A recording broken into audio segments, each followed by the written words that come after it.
پیامبر صلی الله علیه و سلم فرموده که زن با 4 چیز بهش نکاح میشه. 4 عامل برای نکاح زن هست. یکی جماله، یکی ماله، یکی حسب و نسب، یکی دینه. دین که از همه مهمتر 4م قرار داد، باید اول قرار میداد. بعد گفته فاظفر به ذات دین تربت یداک. خاتمه اصل العبرة بالخواتیم. شراح حدیث میگن که چرا دینی که باید اول میگفت آخر گفت؟ به خاطر که دید ما همه تو چشم ماست. اول به جمال نگاه میکنیم، اول به مال نگاه میکنیم، اول به حسب نگاه میکنیم، حسب و نسب. دختر فلانیه، خان منطقه است. تو بعضی مناطق دیگه زن از سید به کسی نمیدن. شما جز سیدا نیستید، یعنی جز آدما نیستیم. ما معذرت میخوام، یعنی جز مسلمانا نیستیم. یا زن مثلا اونا شیخا هستن، یا اونا پاسالار هستن، یا اونا فلان هستن. یه تقسیماتی گفته به خاطر 4 چیزش. دینش، اصل دینه. دین چون که اصل در برگیرنده هر ستاست.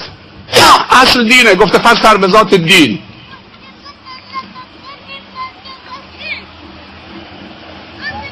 اگر طهارت و پاکی و ارزش‌های خوب و اخلاق خوب و عفت و پاکدامنی داشته باشه دیگه باقیش حله.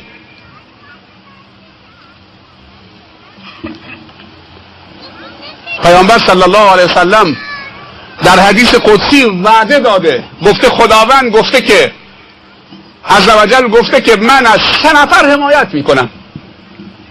از 3 نفر من حمایت میکنم. یکی مجاهدی که در راه خدا به خاطر اعلای کلمه خدا چه؟ جهاد میکنه، نه به خاطر شهرت و نمیدونم غنیمت و مال و اموال و موقعیت نمیدونم فلان که بعد فرماندهش بکنن. دوم، بردگی که مکاتبه میخواد چه؟ بنویسه با سیدش خودشو از بردگی آزاد بکنه، گفته اینم نصرت میکنم. و سوم، از جوانی که از ترس بی‌عفتی از خدا میترسد، اینکه دامانش لکه‌دار بشود، به خدا پناه میآورد با پناه آوردن به ازدواج.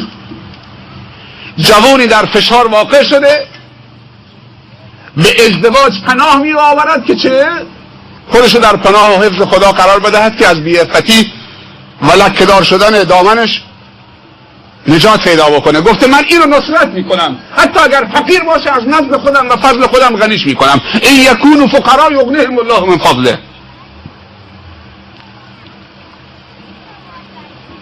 شیخ هم اشاره کرد برای ازدواج مال لازم نیست، برای ازدواج مال لازم نیست.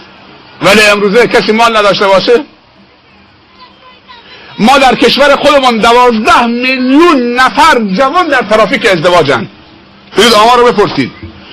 سالانه 600 تا 650 هزار ازدواج در ایران صورت میگیره. الان 12 میلیون تو صفن. 12 میلیون جوان الان تو ترافیک ازدواجن.